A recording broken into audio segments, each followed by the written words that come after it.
네, 오늘은 내 집은 기도하는 집이라 라는 제목으로 여러분과 함께 은혜를 나누려고 합니다. 로마서 강해를 하다가 오늘 잠깐 멈췄습니다. 왜냐하면 오늘이 교회 절기로 종료주일이란 말이죠. 그래서 오늘 이 말씀을 가지고 함께 하나님 말씀을 나누고자 합니다. 종료주일은 예수님이 나귀를 타고 예루살렘에 입성하실 때 이스라엘 백성들이 종려나무 가지를 꺾어서 흔들면서 호산나 다윗의 자손이여 이렇게 환영을 했다고 해서 붙여진 이름입니다. 그렇게 종료주일이 지난 다음에 본격적으로 이제 예수님의 순환이 시작됩니다. 그래서 다음 주 일주일 동안을 우리가 고난주간이다 이렇게 이야기합니다. 그리고 다음 주 이제 금요일 4월 10일이 될 텐데요. 4월 10일이 예수님이 십자가에 못 박히신 날이죠. 그날이 6월절입니다. 그래서 카톨릭에서는 이 날을 성금요일이라고 이렇게 이야기를 합니다. 그리고 다음 주 12일 이제 주일이 이제 부활절이죠. 그러니까 종료주일에 호산나 다윗의 자손이여 하면서 예수님을 아주 격하게 환영했던 이스라엘 백성들이 불과 일주일 만에 예수님을 십자가에 못 박아 죽인 겁니다. 갑자기 돌변한 거죠. 어떻게 그럴 수가 있을까? 좀 의아하잖아요. 그런데 거기에는 결정적인 사건이 하나 있었습니다. 바로 오늘 본문에 나오는 성전 정화 사건입니다. 여러분, 예수님이 예루살렘에 입성하시는 이 장면이 복음서에 다 기록이 되어 있습니다. 마태, 마가, 누가, 요한이 다 예수님이 나귀를 타고 예루살렘에 입성하셨다 이렇게 기록하고 있습니다. 그리고 마태와 요한은 그게 스가랴 선지자의 예언을 이루시기 위한 거다 이렇게 증언을 하고 있습니다. 스가랴서 9장 9절에 보면 시온에 따라 기뻐하라 예루살렘의 딸들아 즐거이 부를지어다 보라 내 왕이 임하시나니 그는 공의로우시며 구원을 베푸시며 겸손하셔서 나귀를 타시나니 나귀의 작은 것 곧 나귀 새끼니라 이렇게 스가랴 선지자가 예언을 했습니다. 예수님이 바로 그 스가랴 선지자가 예언한 메시아였다라는 것이죠. 자, 그런데 여러분 예수님이 왜 예루살렘에 오셨을까? 이게 참 중요합니다. 왜 예수님이 예루살렘에 오셨을까요? 왜 오셨을까요, 예수님이? 여러분, 예수님이 예루살렘에 오자마자 가신 곳이 어디입니까? 예루살렘 성전이잖아요. 가서 뭘 하셨는가? 자, 오늘 본문 12절에 보면 예수님이 예루살렘 성전에 들어가셔서 성전 안에서 장사하는 사람들을 다 내쫓고 돈 바꿔주는 환전상과 비둘기 파는 자들의 상을 또 의자를 다 둘러 엎으셨다고 이렇게 기록하고 있습니다. 그러니까 예수님이 예루살렘에 왜 오셨는가? 바로 이 성전에서 장사하는 사람들 다 내쫓고 환전상의 상을 뒤집어 엎고 그리고 비둘기 파는 자들의 상을 다 뒤집어 엎기 위해서 오신 겁니다. 그리고 그렇게 예수님이 다 성전에서 비둘기 파는 사람들, 장사하는 사람들, 환전상들을 다 내쫓은 다음에 뭐라고 말씀하시는가 하면 내 집은 만민이 기도하는 집이다. 이렇게 칭함을 받으리라 하였거늘 너희가 강도의 소굴을 만들었구나. 이렇게 말씀하십니다. 여러분 이 장면이 복음서에 또 다 기록되어 있습니다. 그런데 마가복음에 보면은 예수님이 하신 이 말씀을 들은 대제사장과 서기관들이 예수님을 죽이려고 모의했다 이렇게 나와 있습니다.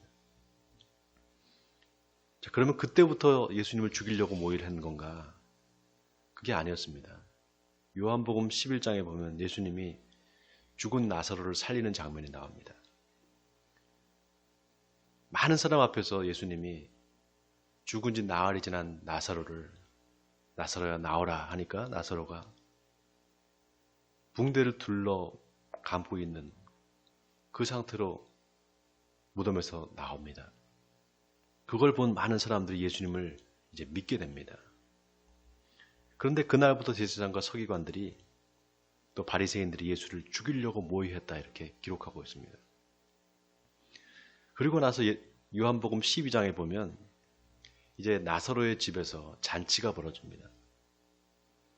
놀라운 게 요한복음 12장에 보면 나사로가 살아나는데 나사로를 위한 잔치가 아니라 예수님을 위한 잔치라고 기록이 되어 있습니다. 우리가 잘 알다시피 그 나사로를 위한 잔치가 아니라 예수님을 위한 잔치에서 나사로의 여동생 마리아가 옥합을 깨뜨려서 그 향유를 예수님의 발에 붓잖아요. 그것이 예수님의 장례를 준비한 것이다. 이렇게 성경이 기록하고 있단 말이죠. 바로 그 잔치에 또 수많은 사람들이 죽었다 살아난 나사로를 보기 위해서 몰려왔습니다. 그리고 그 나사로 때문에 또 많은 사람들이 예수님을 믿게 되었다. 이렇게 기록하고 있습니다. 바로 그때 제사장과 서기관들이 예수님뿐만 아니라 나사로까지 죽이려고 했다. 이렇게 기록하고 있어요. 그러니까 대제사장과 서기관 바리새인들은 사람의 생명이 다시 살아나고 다시 그 부활한 현장에서 그 생명을 죽이려고 했다는 겁니다. 여러분, 제가 악이 뭐라 그랬습니까? 악은 생명을 죽이는 게 악이다 이렇게 말씀드렸죠. 자, 그 일이 있고 나서 예수님이 이제 예루살렘에 입성을 하시는 거예요. 순서가 그렇게 됩니다. 그러니까 어때요? 예수님이 예루살렘에 입성하시니까 더 많은 사람들이 예수님을 보러 나오게 됩니다. 근데 예수님이 성전에 들어가셔서 난데없이 장사하는 사람들의 상을 다 뒤집어 엎으신 거예요. 그리고 내 집은 만민의 기도하는 집이라 칭함을 받으리라 했는데 너희가 강도의 소굴을 만들었구나 이렇게 말씀하신 겁니다. 자, 그런데 오늘 본문 13절 바로 앞에 보면 기록된 바 이렇게 나와 있습니다. 기록된 바 내 집은 만민이 기도하는 집이라 칭함을 받으리라 이렇게 말했단 말이죠. 그러니까 기록된 바 어디에 기록되어 있는가? 이 말씀이 이사야서 56장 7절에 기록되어 있습니다. 또 너희가 강도의 소굴을 만들었구나. 이 말씀은 어디에 기록되어 있는가 하면 예레미야서 7장 11절에 기록되어 있어요. 그러니까 예수님이 구약 성경의 이사야와 예레미야 선지자의 말을 이 두 구절을 인용하신 겁니다.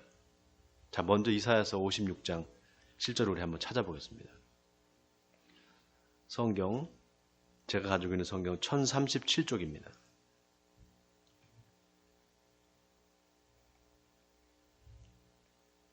집에서 예배 드리시는 분도 다 성경을 찾으시기 바랍니다. 이사야서 56장 7절 1037쪽인데요. 찾으셨어요? 네. 자, 6절과 7절을 제가 읽을 텐데 여러분은 그냥 눈으로 따라오시기 바랍니다.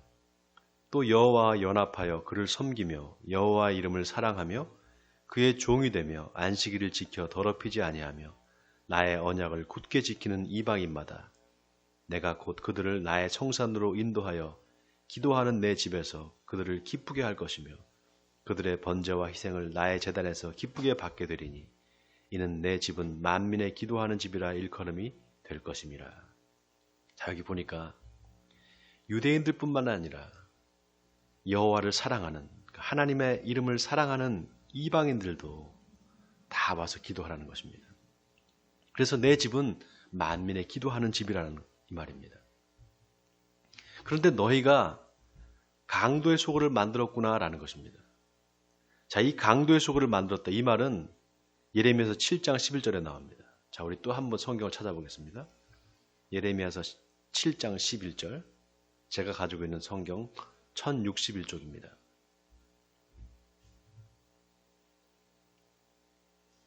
제가 늘 강조하지만 성경에 이런 부분이 나오면 반드시 여러분이 찾아서 읽어보셔야 됩니다. 그냥 넘어가면 안 됩니다.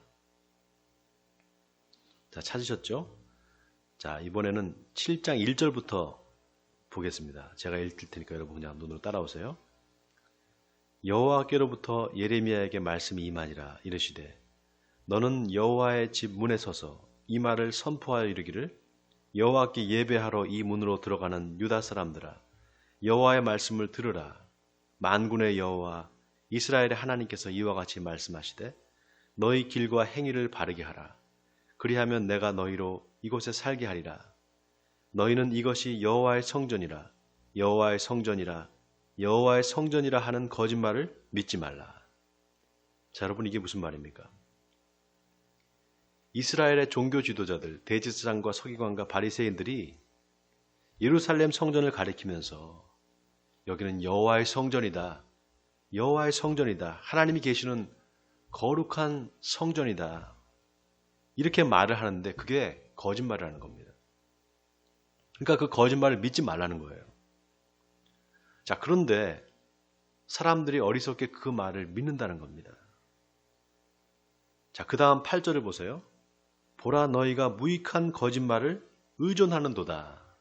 자, 이게 무슨 말입니까? 이스라엘 백성들이 여호와의 성전이다라는 거짓말을 듣지 말아야 되는데 그 말을 듣고 성전에 온다라는 거예요. 그리고 어떻게 하는가? 자, 9절을 보세요. 너희가 도둑질하며 살인하며 간음하며 거짓 맹세하며 바알에게 분향하며 너희가 알지 못하는 다른 신들을 따르면서 내 이름으로 일컬음을 받는 이 집에 들어와서 내 앞에 서서 말하기를 우리가 구원을 얻었나이다 하느냐. 이는 이 모든 가증한 일을 행하려 함이로다. 내 이름으로 일컬음을 받는 이 집이 너희 눈에는 도둑의 소굴로 보이느냐. 보라, 나 곧 내가 그것을 보았노라. 여호와의 말씀이니라. 자, 여기 보세요. 9절에 너희가 도둑질하며 살인하며 간음하며 거짓 맹세하며 바알에게 분향하며 알지 못하는 다른 신들을 따른다. 이거 한마디로 하면 뭡니까? 너희가 우상 숭배를 하면서 그렇게 우상 숭배하고 거짓말하고 온갖 죄를 다 지으면서 성전에 들어와서는 나는 구원받았다. 나는 하나님이 구원해 주실 거야. 이렇게 말한다는 겁니다. 지금으로 말하면 세상에서 나쁜 죄를 다 짓고 하나님의 말씀대로 살지 않으면서 내가 교회를 다니니까 구원받겠지. 이렇게 생각한다는 겁니다. 여러분, 지금 한국에 좀 속된 말로 예수 팔아서 구원 장사하는 싹군 목사들이 얼마나 많습니까? 양떼는 먹이지 않으면서 자기 배만 채우면서 교회를 거룩한 하나님의 성전이라고. 거룩한 하나님의 성전이니까 우리가 교회를 크게 짓자고 아름답게 꾸며야 된다고 교회 건축에 목숨 거는 목사들이 얼마나 많습니까? 거기에 편승해서 사람들은 축복받고 부자 될 욕심에 교회에 나옵니다. 그러니까 뭡니까? 하나님을 섬기는 게 아니라 우상을 숭배하고 있는 거죠. 그러니 교회가 하나님께 예배드리는 장소가 아니라 도둑놈 소굴이 됐다는 겁니다. 자, 그 다음 12절을 보세요. 너희는 내가 처음으로 내 이름을 둔 처소 실로에 가서 내 백성 이스라엘의 악에 대하여 내가 어떻게 행하였는지 보라. 여러분, 실로 하면 뭐가 생각납니까? 실로. 하나님의 언약궤가 있었던 곳. 거기가 실로입니다. 이스라엘 백성들이 가나안 땅에 들어와서 요단강을 건너서 가나안 땅에 들어와서 그 언약궤를 어디다 두는가 하면은 실로라는 곳에 둡니다. 여호와의 회막을 짓고 거기 그 회막 안에다가 언약궤를 안치를 했어요. 그때 제사장이 누구였는가 하면 바로 엘리였습니다. 그런데 이 엘리 제사장의 두 아들이었던 홈니와 비느하스가 회막문에서 시중 드는 여인들과 동침을 합니다. 그리고 사람들이 하나님한테 바칠 제물을 가져오면은 쇠 갈고리로 찍어서 좋은 것들은 자기들이 다 먹습니다. 그리고 사람들한테 좋은 거를 바치라고. 그러니까 사람들이 먼저 하나님한테 기름이라도 좀 태워 올려드리고 난 다음에 그 다음에 당신들 마음대로 하십시오. 이렇게 말해도요, 안 된다고. 먼저 좋은 걸 달라고. 안 그러면 빼앗아 버리겠다고. 이렇게 협박을 합니다.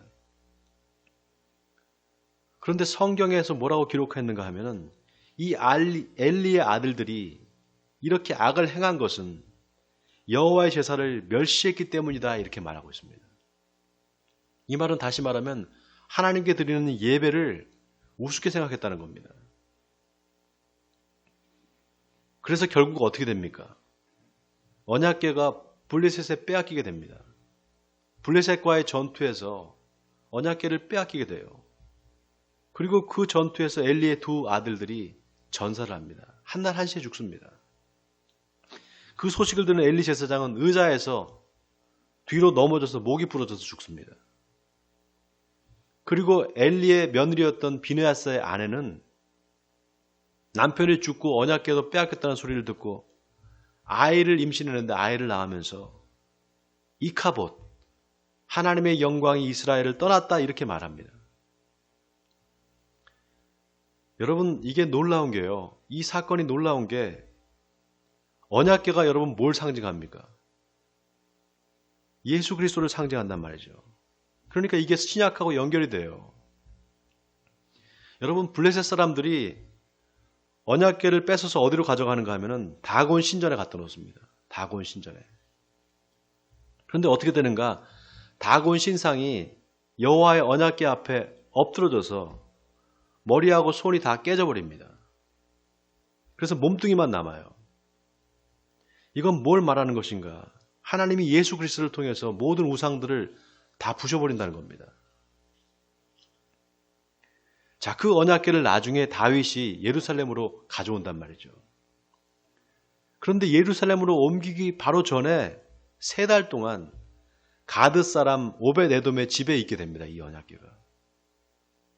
그런데 하나님이 그 오벳에돔의 집에 복을 내려주시는 거예요. 여러분, 제가 아까 언약궤가 예수님을 상징한다고 그랬잖아요. 이게 마치 유대인들이 예수를 믿지 않으니까 이방인들이 구원을 받는 것과 똑같아요. 유대인들이 하나님의 복음, 예수 그리스도의 복음에 순종하지 않으니까 복음이 이방인으로 가는 겁니다. 이방인들한테 전해지는 겁니다. 그리고 이방인들이 구원을 받는 거예요. 이 오벳에돔이 블레셋 사람이었거든요. 그러니까 이방인이란 말이죠. 하나님이 이방인에게 복을 주시는 거예요. 자, 다시 오늘 본문으로 돌아와서 예수님이 성전에서 장사하는 자들을 내쫓으시고 내 집은 만민의 기도하는 집이다. 그러나 너희가 강도의 소굴을 만들었구나 라고 하니까 놀랍게도 앞을 보지 못하는 맹인들과 저는 자들이 예수님께 나옵니다. 자, 오늘 본문 14절을 보세요. 맹인과 저는 자들이 성전에서 예수께 나오매 고쳐주시니. 여러분, 여기에 놀라운 영적인 의미가 숨겨져 있습니다. 여러분, 맹인이 눈을 떴다. 예수님께서 눈을 뜨게 해주셨다는 거잖아요. 맹인이 눈을 뜨고 누구를 봤을까요? 제일 먼저 예수님을 봤겠죠. 바로 하나님을 본 겁니다. 바로 하나님을 인격적으로 만났다는 겁니다. 그 다음에 다리를 저는 사람들이 고침을 받아서 똑바로 걷게 됐다는 거예요. 여러분, 놀라운 게 이 걷다라는 말이 히브리 말로 할라크라고 합니다. 할라크. 근데 이 할라크라는 말이 걷다라는 뜻 외에 따르다, 동행하다, 순종하다 이런 뜻이 있어요. 그러니까 맹인이 눈을 뜨고 저는 자가 고침을 받았다는 건 뭡니까? 이제 예수님을 인격적으로 만나게 되고 하나님을 뜻을 따라 살게 됐다는 거예요. 바로 하나님의 성전인 교회가 그런 곳이라는 겁니다. 그렇게 하나님을 인격적으로 만나고 하나님과 함께 동행하는 곳, 그곳이 바로 교회라는 겁니다. 그런데 너희가 그 성전을 도둑놈 소굴로 만들었다 이 말입니다. 자, 그런데 보세요. 대제사장과 서기관들이 예수님께서 그 맹인들과 다리 저는 사람들을 고쳐주시는 것을 보면서 어떻게 반응을 하는가 하면은 오늘 본문 15절에 보니까 대제사장과 서기관들이 예수께서 하시는 이상한 일과 또 성전에서 소리질러 호산나 다윗의 자손이여 하는 어린이들을 보고 노하여, 자, 여기 화를 냈다는 겁니다. 노하다는 겁니다. 왜 화를 냈는가? 예수님께서 하시는 이상한 일, 바로 성전에서 장사하는 자들을 다 내쫓고 맹인과 다리 저는 자들을 고치신 일이죠.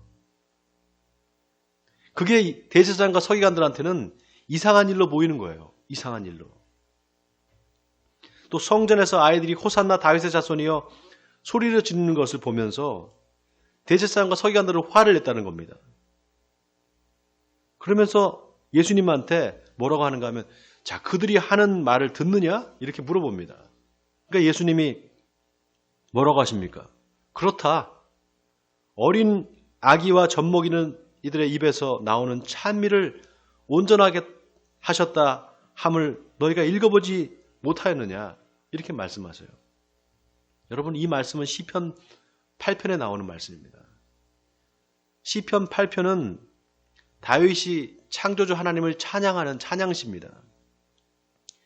여호와 우리 주여, 주의 이름이 온 땅에 어찌 그리 아름다운지요. 주의 영광이 하늘을 덮었나이다. 주의 대적으로 말미암아 어린 아이들과 젖먹이들의 입에로 권능을 세우시며 이는 원수들과 보복자들을 잠잠하게 하려 하심이니이다. 시편 8편에서 다윗이 고백한 그 찬송의 시를 예수님이 인용하신 거예요, 다시. 그러면서 너희가 이 말씀을 읽어보지 못하였느냐? 이렇게 물어보신 겁니다. 그리고 나서 바로 거기서 떠나버리셔요. 자, 여기서 우리가 한번 생각해 봐야 됩니다. 여러분, 예수님이 성전에서 장사하는 자들을 내쫓고 내 집은 만민의 기도하는 집이다. 그런데 너희가 도둑의 소굴을 만들었구나. 이렇게 말씀하실 때 대제사장과 서기관들이 왜 그렇게 화가 났을까요? 왜 이렇게 화를 냈을까요? 이게 자기한테 하는 소리인 줄 알았기 때문입니다. 자기들한테 하는 소리인 줄 알았기 때문이에요. 여러분, 예수님 당시에 대제사장과 서기관들, 바리새인들이 어떤 짓을 했는가 하면 사람들이 예물을 가지고 오면 여러 가지 트집을 잡았습니다. 그리고 자기들이 지정한 곳에서 예물을 사게 했습니다. 예를 들면 양을 가지고 오잖아요. 집에서 기우던 양을. 가져와서 제사장 앞에 가지고 오면 대제사장과 서기관들이 그거 안 된다. 그거 흠이 있어서 안 된다. 다시 돌려보내는 거예요. 그러니까 어떻게 합니까? 집에 다시 갈 수도 없고. 그러니까 어디 다른 데 가서 사와야 된단 말이죠. 그래서 환전상이 필요한 거예요. 그 사람들이 가지고 온 양을 싼 값에 사는 겁니다. 환전상들이. 그리고 그 돈을 가지고 제사장이 지정해주는 양을 사야 되는 거예요. 거기서 이익을 남기는 겁니다. 자기들이 지정한 사람한테 양을 사라 그래서. 가난한 사람들은 양을 바칠 능력이 없단 말이죠. 그러니까 비둘기를 바치거든요. 비둘기를. 비둘기를 바치는데 비둘기를 비싸게 파는 거예요. 그러니까 비둘기 파는 자들과 환전상에 상들이 있는 겁니다. 성전 안에. 그들과 짜고 돈을 해먹고 있는 거예요. 그렇게 썩었습니다. 엘리 제사장의 아들이었던 홈니와 비느하스가 했던 짓과 똑같은 짓을 했던 거예요. 자, 그러면 예수님이 내 집은 기도하는 집이다. 그런데 너희가 도둑의 소굴을 만들었고 이렇게 말씀을 하시면 빨리 회개하고 돌아와야 되잖아요. 그런데 대제사장과 서기관들, 바리새인들은 회개하지 않았습니다. 왜냐? 그러면 자기들이 가지고 있던 기득권을 다 내려놔야 되거든요. 종교 지도자로서 누리고 있던 부와 명예, 모든 특권을 다 내려놔야 된단 말이죠. 그걸 내려놓기가 싫은 겁니다. 그래서 예수님을 죽이는 거예요. 자, 오늘 본문이 우리에게 주는 메시지가 여기 있습니다. 그러면 과연 우리의 모습은 어떤 거라는 겁니다. 여러분, 지난주에 로마서 강해를 하면서 사도 바울이 너희 몸을 하나님이 기뻐하시는 거룩한 산 제물로 드리라. 이는 너희가 드릴 영적 예배니라 그렇게 말했잖아요. 몸을 드린다는 게 뭐냐? 바로 우리의 삶을 드린다는 겁니다. 여러분, 우리의 삶이 곧 예배입니다. 하나님은 우리의 삶을 받으십니다. 하나님이 가인의 제물만 안 받으신 게 아니라 가인도 안 받으셨다 그랬잖아요. 여러분, 믿음대로 살지 않으면 사는 대로 믿게 됩니다. 오늘 본문이 우리에게 주는 메시지는 교회에 나와서 하나님께 예배드리는 그 예배의 본질이 뭔지를 생각해 보라는 겁니다. 교회에서 하나님께 예배드린다고 하지만 우리 마음에 정말 하나님을 사랑하는 마음이 있는가 생각해 보라는 겁니다. 여러분, 예배가 뭡니까? 왜 예배를 드립니까? 하나님을 만나기 위해서입니다. 하나님을 인격적으로 만나기 위해서 예배를 드리는 겁니다. 여러분, 이게 중요합니다. 많은 사람들이 주일에 교회에 나와서 예배를 드립니다. 그런데 마음은 딴 데가 있어요. 내가 이 예배를 통해서 하나님을 인격적으로 만나리라. 그런 간절한 마음이 아니라 여러 가지 복잡한 생각을 합니다. 여러분, 이상한 게요. 대제사장과 서기관 바리새인들은 그렇다 치고 이스라엘 백성들은 왜 예수님이 상을 뒤집어 엎을 때, 장사하는 사람들을 다 성전에서 내쫓을 때 왜 가만히 보고만 있었을까요? 저 같으면 같이 뒤집어 엎었을 텐데 왜 그들은 가만히 침묵만 했을까요? 첫째는 두려움 때문이었습니다. 두려움 때문이었어요. 종교의 영에 사로잡혀서 율법의 종으로 살고 있기 때문에 두려움 때문에 침묵했던 겁니다. 종교의 영에 사로잡히면은 이렇게 됩니다. 설교 시간에 목사가 말도 안 되는 이상한 말을 해도 아무도 거기다 대고 얘기를 못합니다. 주의 종한테 대적하면 벌을 받게 될지도 모른다. 그런 두려움 때문에 아무 말도 못하는 겁니다. 또 하나 원인이 뭔가, 그 마음에 하나님이 아닌 다른 것을 더 사랑하기 때문입니다. 하나님보다 돈이, 하나님보다 권력이 더 그 사람 마음속에서 사랑하는 것으로 있는 겁니다. 그러니까 하나님을 예배하는 게 아니라 자기 마음속에 있는 우상을 예배하는 겁니다. 이럴 경우에는 고치기가 참 어렵습니다. 여러분, 왜 유대인들이 예수님을 십자가에 못 박으라고 했을까요? 간단합니다. 자기들 마음에 안 들었기 때문입니다. 아니, 하나님의 아들이면 힘으로 로마 제국을 무너뜨리고 우리를 좀 잘 살게 해줘야지. 아무 힘도 없고 말이야. 그게 무슨 메시아야. 그런 하나님 우리는 안 믿겠다는 겁니다. 이런 사람들이 어떤 사람들인가?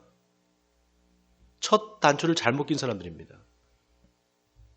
예수 믿으면 부자 되고 축복받는다. 그걸 복음인 줄 알고 평생 복복복복 하다가 죽는 사람들. 이 사람들이 제일 불쌍한 사람들이에요. 여러분, 우리가 왜 예배를 드립니까? 예배의 목적이 뭡니까? 예배를 제대로 드리면 맹인이 눈을 뜨고 저는 자가 똑바로 걷게 됩니다. 바로 예수님을 인격적으로 만나고 그 예수님과 동행하게 되기 때문입니다. 그래서 우리가 예배를 드리는 겁니다. 여러분, 우리의 예배를 받으시는 분은 하나님이십니다. 우리를 창조하신 하나님이 우리의 예배를 받아주시는 겁니다. 그래서 예배의 목적은 하나님을 영화롭게 하는 겁니다. 내 집은 만민의 기도하는 집이다. 그 기도는 누굴 위한 기도인가? 내 유익을 구하는 것이 아니라 하나님을 위한 기도입니다. 하나님의 의와 하나님의 나라의 뜻을 알기 위해서 드리는 기도, 그게 참 기도입니다. 그리고 하나님의 뜻대로 행할 수 있는 믿음을 달라고 기도하는 것입니다. 사랑하는 성도 여러분, 하나님은 우리의 마음의 중심을 보십니다. 우리 마음에 하나님이 아닌 다른 어떤 것이 자리 잡고 있다면 우리가 드리는 예배는 다 헛것입니다. 교회에서 예배를 드리는 건, 집에서 예배를 드리건 장소가 중요하지 않습니다. 우리의 마음이 중요합니다. 하나님은 우리 마음을 꿰뚫어 보십니다. 우리가 진정으로 하나님을 사랑하는지 아닌지 하나님은 다 아십니다. 워낙에는 코로나 사태로 교회에 나오지 못하고 집에서 예배를 드리는 이 상황이 저와 여러분으로 하여금 예배가 무엇인지를 다시 생각하게 되기는 계기가 되기를 바랍니다. 그래서 다시 모여 예배 드릴 때는 진정으로 하나님이 기뻐하시는 예배를 드릴 수 있게 되기를 바랍니다. 그래서 하나님을 기쁘시게 하는 저와 여러분이 되기를 주님의 이름으로 간절히 축원드립니다.